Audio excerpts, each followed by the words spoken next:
The Lord be with you. A reading from the Holy Gospel according to John.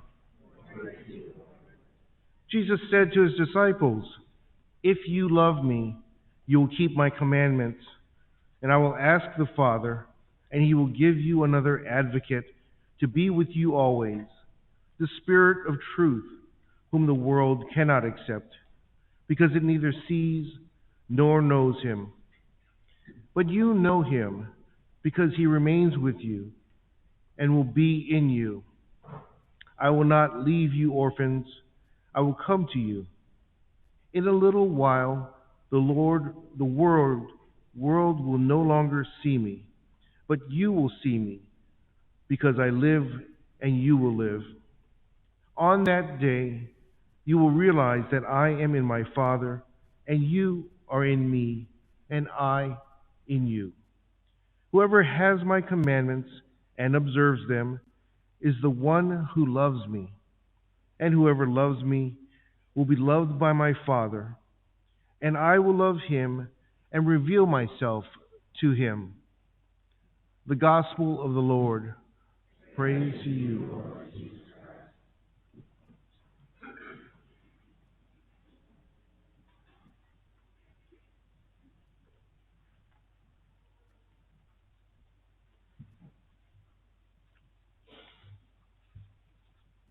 I don't know how many of you have seen. It was on Netflix.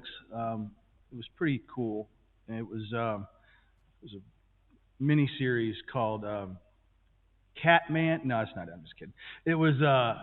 It's called The Queen's Gambit. Did you ever see that one? It was about this young girl. She was orphaned through a series of her dad leaving her with her mom, abandoning her and her mother, and then mom got into a car wreck, and so mom was killed. She was the only one left, so she goes to this orphanage, supposedly set somewhere in central Kentucky, which is I googled it and it was all made up. It never really happened. So, but anyway, but she. It's the usual orphan going into an orphanage story where she has to kind of do a little fighting, do a little conniving, but eventually what happens is she finds out that she's really smart and has this ability to play chess. And she learned to play chess from, of course, the guy who works, the maintenance guy, who was really good, and he's really good until she beats him, and then she gets, you know how it goes, right? So, and then, and also if you go in your Wayback Machine, this was a movie, but it's also a book, and I read the book a long time ago, called Cider House Rules.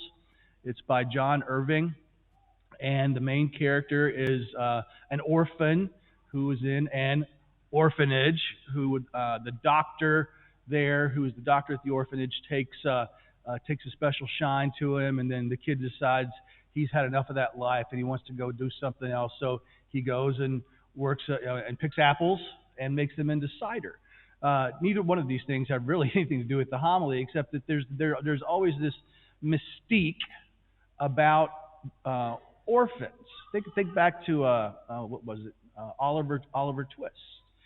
And there's the mystique sometimes is good and sometimes is bad, but usually it takes on this idea that things were really bad at first. Then over time, it got better because they found someone to help them. Well, today in the gospel, we hear Jesus saying, "I will not leave you orphans." Now, when he says, "I will not leave you orphans," he doesn't mean I'm not going to drop you off some orphans and leave them here with you. He means that you will not be orphans for long. So that implies that they will indeed be alone without their father for a period of time. And that's got to be absolutely terrifying. To be old enough, I mean, it's one thing if you're orphaned as a child, as a baby, and not to know. But when you see some of these situations that unfortunately we see sometimes in the church, or when I was working at the Children's Hospital in Philadelphia, I also did some work with child services down in Chattanooga.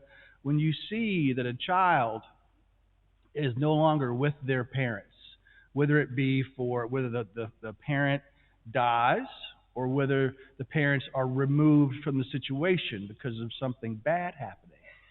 It's just heart-wrenching. And I can't even imagine how the child would feel. To feel like you've been just kind of left. But then someone comes to welcome you and bring you in and teach you all the things that you need to know and to inform and literally to give you everything you need plus more to do a job and to live your life. Well, that is what's happening here as we wait for the descent of the Holy Spirit at Pentecost. Jesus didn't tell the apostles, hey, in 50 days, somebody's going to come back, and it's going to be the Paraclete, and everything's going to be fine. They didn't know. They just knew that he was going to be gone for a period of time. So what they had to do was wait. But once they were done waiting and they had received the Holy Spirit, then so many good things had happened. Number one, we'll go back to the first reading. Philip went to Samaria, went to where no one, Jews and Samaritans did not mix. They hated each other, right? They hated each other more than Fox viewers versus MSNBC viewers hate each other. So that's a real hatred. And you know what Philip did? You know what Philip did so he could become one of the apostles? He was circumcised, right? So he didn't have to, because they had already decided at the Council of Jerusalem, just right around that time, that Gentiles did not have to become circumcised. But he was so on board, he was in it to win it. And then Peter, right? All this stuff is going on down in the hinterlands, and a lot of people come into the church. And Philip and the boys had baptized him, but Peter's like, nope, we're only halfway there. I got to go lay hands on these people and give them the fullness of the Spirit. It was the first confirmation, right? The first confirmation that people actually looked forward to study for, to become confirmed, because they were full of the Holy Spirit. And then we look down what Peter said when he talks about belief and hope. And I talked a lot about hope a couple of weeks ago. But go back to the first reading into your Wayback Machines, and let's listen again to what he said. We must always be prepared to give an explanation of your hope, and do it with greatness and reverence. What it didn't say is always be ready to take on your enemy and yell at them as loud as you possibly can for their lack of hope. Do it with ugliness and ill rancor. He doesn't say that, does he? So he says, be prepared to give an explanation of your hope. Well, to do that, you've got to know what your hope is. You've got to know what you believe in. And in case you forget, in about 4.5 minutes, not that long, in about 2.5 minutes, we're going to stand up and say, I believe. We're going to remind ourselves what we believe in. And if you don't believe in that, then you need to rethink where you are on Saturday nights and Sunday mornings. Right? And also over the next year, we're going to be talking about the Eucharist, what we believe. We believe that the Eucharist is the body and blood, soul and divinity of Jesus Christ. At least 30% of us do, and that's a shame. Why is that? Not why is it a shame, but why is it just 30 people? Well, we don't know. We're going to try and find out. And if we don't find out, we're going to try and make it to where a lot more than 30% will understand why we believe, why we hope and what we hope. And then when we share it, we've got to do it with gentleness. Right? I always say you don't baptize with a hammer. You don't bully people into hoping. You need to have more hope. You need to have more faith. Why aren't you more hopeful? It doesn't work. Right? You can't bully people into developing virtues. And then finally, reverence. Well, the reverence of how we believe and what we believe in our faith sometimes is lost. Like I said, it's turned into an argument. We love to argue. I tell you what, something has happened that we love to argue more than anything in the world. And even between people who believe in the same faith. They believe in the same God. Well, you don't believe in this part, and I don't believe in that part, and you're going to hell. And I can't wait to look down and see you, and don't you ask me for a drop of water, because I'm just going to show you I was right. That's all I want to do.